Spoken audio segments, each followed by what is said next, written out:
ओम शांति। ओम शांति। आज का स्वमान, मैं क्रोध मुक्त आत्मा हूँ। क्रोध वास्तव में बहुत बड़ा सब्जेक्ट है। हम जानते हैं कि ये एक अकेला विकार नहीं है, कई विकारों से जुड़ा हुआ है। अभिमान टूटता है तो भी क्रोध आता है, लोभ की पूर्ति ना हो तो भी क्रोध आता है, मोह वाले में ऊंच नीच हो जाए तो भी क्रोध आता है, काम विकार भी क्रोधी बनाता है। आज जो बाबा ने समझाया उसके कुछ हिस्से हमें समझाए हैं जो बहुत कुछ अपने में समा लेते हैं। अगर उतने पॉइंट पर भी हम ध्यान दे देवें तो ये सारा क्रोध सब्जेक्ट कवर हो जाएगा। हम सब बाबा के बच्चे जानते हैं कि हम बहुत शांत और बहुत खुश रहने का रोज़ जोर लगाते हैं, उसके लिए योग लगाते हैं, मुरली सुनते हैं, बहुत दिन अच्छे भी निकालते हैं, फिर कभी क्रोध करते हैं तो महसूस करते हैं उस क्रोध से चाहे थोड़ी देर का भी हो अपने ऊपर नफरत सी आती है, फेलियर फीलिंग आती है, निराशा सी आ जाती है। ये लगने लगता है कि अच्छा अभी भी हम ये गलती करते हैं। जब कर रहे होते हैं उस टाइम नहीं लग रहा होता, करने के बाद अंदर ही अंदर शर्म सी महसूस होती रहती है। अब बाबा से नज़र कैसे मिलाएं। तो इसलिए जितना महत्व हमारे लिए पवित्र जीवन का है उतना ही महत्व क्रोध मुक्त होने का है।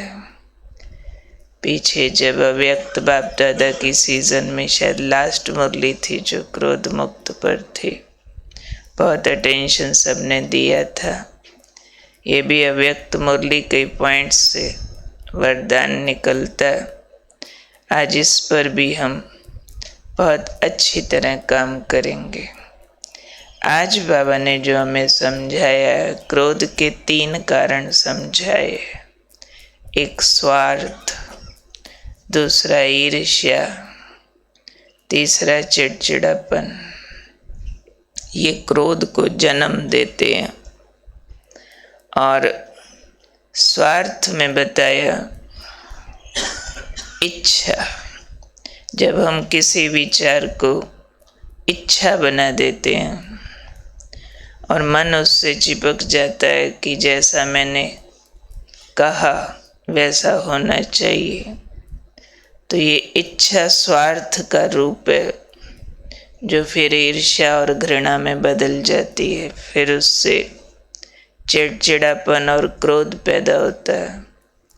इसलिए आज बाबा हमें बहुत सिंपल करके समझा रहे हैं इस गहरे विषय को कि अपना विचार भले दो, कोई भी मौका है, चाहे लौकिक में या अलौकिक में, अपना विचार देना मना नहीं है, भले दो। स्वयं को सेवा के लिए ऑफर करो, बहुत अच्छी बात है, लेकिन एक चेकिंग साथ साथ करो। वो कौन सी? कि विचार विचार रहे, इच्छा के रूप में न बदल जाए। ये चेकिंग करके विचार दो कि मेरा विचार एक आइडिया है, एक सजेशन है या मेरी इच्छा है। क्योंकि बाबा ने फिर समझाया, भले वो सेवा का विचार हो, सेवा का विचार मतलब ग्रेट थॉट है, कोई आप बहुत अच्छी बढ़िया आजमाई हुई कल्याण के लिए ही बात कह रहे हैं, गड़बड़ नहीं है उसमें कोई, आपके हृदय में एकदम कल्याण भाव है, सेवा माना। लेकिन बाबा ने कहा साथ साथ चेक करो कि वो विचार इच्छा तो नहीं बन गया, क्योंकि विचार अगर इच्छा का रूप लेता है, फिर उसका साइन बता दिया बाबा ने, तो चिड़चिड़ापन आता है। समझो विचार बहुत बढ़िया बताया, जिससे आपको मालूम है सबका भला हो जाने वाला है, ये वाली बात बहुत अच्छी हो जाएगी, पर माना ही नहीं किसी ने। अब आपको चिट हो रही, आप नेगेटिव हो रहे हो, आप उनके अवगुण बोल रहे हो जिन्होंने नहीं माना, आप यहाँ वहाँ सुना रहे हो, आपका और काम में दिल नहीं लग रहा। तो एक तो आपका विचार नहीं माना, कल्याण किसी का नहीं हुआ, अब आप अपना अकल्याण कर रहे हैं चिड़चिड़े होकर के। चिड़चिड़े होके फिर कुछ कुछ गलतियां कर रहे हैं, इसका उसका अवगुण सोच रहे हैं, बोल रहे हैं, मानते नहीं, भले के लिए बोलो तो भी हम अनुभवी हैं, हमें नहीं पता क्या वगैरह, ऐसी भाषा होगी उसमें कि मेरा क्यों नहीं माना। तो बाबा कहते वो विचार इच्छा का रूप जब ले लेता है तब चिड़चिड़ापन आता है, इसलिए निस्वार्थ विचार दो, स्वार्थ से नहीं। तो हम कहेंगे हम तो भले के लिए कह रहे हैं, इसमें मेरा स्वार्थ कहाँ है बताओ। हम तो अपना धन भी ऑफर कर रहे हैं, तन भी ऑफर कर रहे हैं, टाइम भी ऑफर कर रहे हैं, फिर भी नहीं मान रहे हैं कि ये वाला काम ऐसे होना चाहिए। तो बाबा कहते हैं कि मेरा माना जाए, ये मेरा माना जाए, मैंने कहा फिर क्यों नहीं किया, तो ये जहाँ बात आती है तो समझ जाओ स्वार्थ है, समझ जाओ वो इच्छा का रूप है। जहाँ ये लगेगा मैंने कहा, माना क्यों नहीं, ऐसे क्यों नहीं, तो आपका वो विचार ईर्ष्या में और घृणा में बदल जाएगा। बहुत सूक्ष्म किस्म का अहम है ये। सारे कलयुग वाले लोग इन्हीं बातों को लेकर लड़ रहे हैं। हर घर में इस प्रकार के अहम की लड़ाई है, आपस में एक दूसरे से गहरा मोह होता है, जिसको वो लोग कह देते हैं हमें तुम्हारे से जिगरी प्यार है। माँ बाप को बच्चों से, बच्चों को माँ बाप से। अब बच्चे माँ बाप की नहीं मानते हैं, माँ बाप बच्चों की नहीं मानते हैं, तो क्या बोलते रहते एक दूसरे को, हमने तो तेरे भले के लिए कहा था, अब फिर भी तुम नहीं मानते हो। कोई दूसरे संबंधी हो उनके लिए कह देंगे जी भलाई का जमाना नहीं, एक तो इनके भले के लिए बोलो, टाइम लगाओ, फिर भी ये तो दूसरा कुछ और करते रहते। नहीं, गलती हमारी है, हम अपने अच्छे विचारों से भी ना चिपकें। बाबा का कहने का मतलब ये कि आप क्यों क्या नहीं करो, मैंने कहा इसलिए करो नहीं, सिर्फ ऑफर करो, फिर न्यारे हो जाओ। अगर ऑफर करके न्यारे नहीं हुए तो आप किस किस की कहानी में घुसेंगे, क्योंकि हो सकता है हमारी नॉलेज उस सब्जेक्ट में एक तरफा हो, जो डिसीजन ले रहे हैं उनका पर्सपेक्टिव अलग हो। कई किसी भी तरह का सेवा का ग्रुप भी हो सकता है कि सेवा में सब सेवाओं के प्रोग्राम बनाए जा रहे हैं, राय सलाह पूछी जा रही है, मैंने विचार बढ़िया दिया था, मेरा नहीं माना गया, दूसरे का ऐसे ही था घटिया, उसका मान लिया गया। अब जब वो काम होगा और उसमें कुछ ऊंच नीच आएगा, हम बोलते रहेंगे देखा मैंने कहा था ना वैसे करो, नहीं माना ना, अब ऐसे हुआ ना। ये कौन सी महानता की बात है। न्यूट्रल होके मदद करने में साथ लग जाना चाहिए, ना कि कॉन्ट्रडिक्ट करना चाहिए। ये लाखों बार होगा, करोड़ों बार होगा कि आपने अच्छा कहा नहीं माना गया, इसका मतलब आपका ऑरा कमज़ोर है, इसका मतलब अभी आपको और शुभ भावनाओं शुभकामनाओं की ज़रूरत है। ये बहुत शैलो एक्सप्रेशंस होते हैं कि देखा मैंने कहा माना नहीं। ये है जैसे दूसरे की गलतियां एंजॉय करना, सबको सिद्ध कर देना कि मैं ठीक हूँ, वह फलाने का विचार गलत था, अब पता चला। तो ऐसी आत्माएं कभी भी सेवा के फील्ड में, संगठन में एकता नहीं बना पाती है। उनके अपने किए हुए कार्य भी फिर सफल नहीं होते, क्योंकि बीच में स्वार्थ होता है। उसके बीच में अपने विचार को इच्छा के रूप में बनाया होता है, और इच्छा सदा बुरी चीज़ है, स्वार्थ सदा बुरी चीज़ है, क्योंकि इन दोनों का जन्म अहंकार से होता है। तो जहाँ इच्छा है, स्वार्थ है, वहाँ अच्छी बातों में भी ईर्ष्या आ जाएगी। अगर दूसरे ने कहीं अच्छा कर दिया और उसकी महिमा हो गई, तो अपने को तकलीफ हो जाना, ये ईर्ष्या होती है कि हमने नहीं किया पर दूसरे ने बेटर कर दिया और सबको पसंद आ गया। तो ईर्ष्या फिर ये कराएगी कि उसको एक तो कष्ट की फीलिंग होगी, दूसरा फिर वो सबको सिद्ध करने का जोर लगाएंगे कि आपको गलत फहमी है कि फलाना फलानी अच्छा कर रहे हैं, वो अच्छे नहीं है, वो व्यक्ति वो लोग अच्छे नहीं है।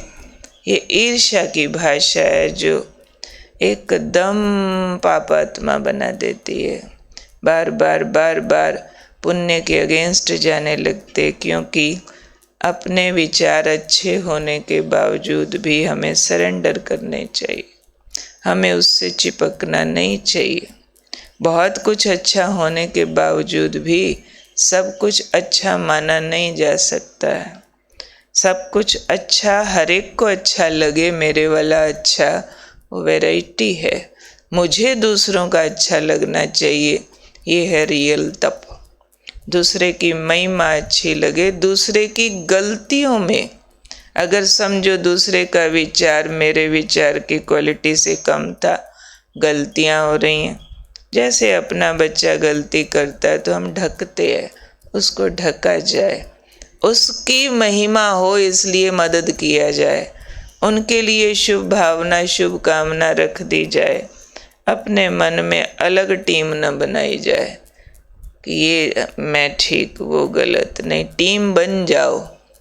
गलती करने वाले के लिए शुभ चिंतक सहयोगी बन जाओ।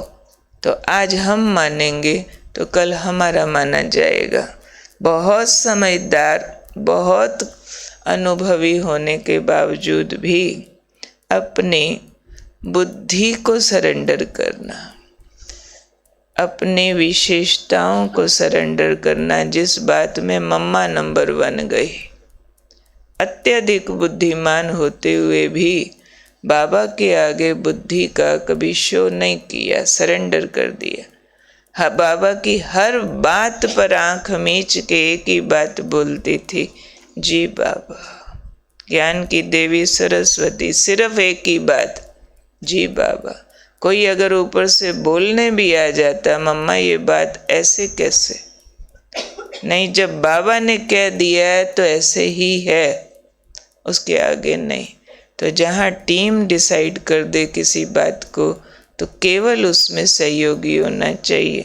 मेरा विचार करते हैं तो फिर माला टूटती है, दाना अलग हो जाता है, क्योंकि बहुत बातों में कई बार काम कितना बढ़िया उसका महत्व कम होता है, आपस में एकता और प्यार कितनी है उसका महत्व ज़्यादा होता है। भले कोई टूटे मकान में रहता हो, प्यार से रहते हैं तो घर स्वर्ग है। कोई महल में रहता है पर आपस में लड़ते रहते हैं तो घर नर्क है। तो ये कुछ वैसी सी बात आज बाबा हमें सिखाने चाहते हैं कि अपने अंदर का चिड़चिड़ापन खत्म करने के लिए, क्रोध खत्म करने के लिए अपने विचारों से अटैचमेंट खत्म करो।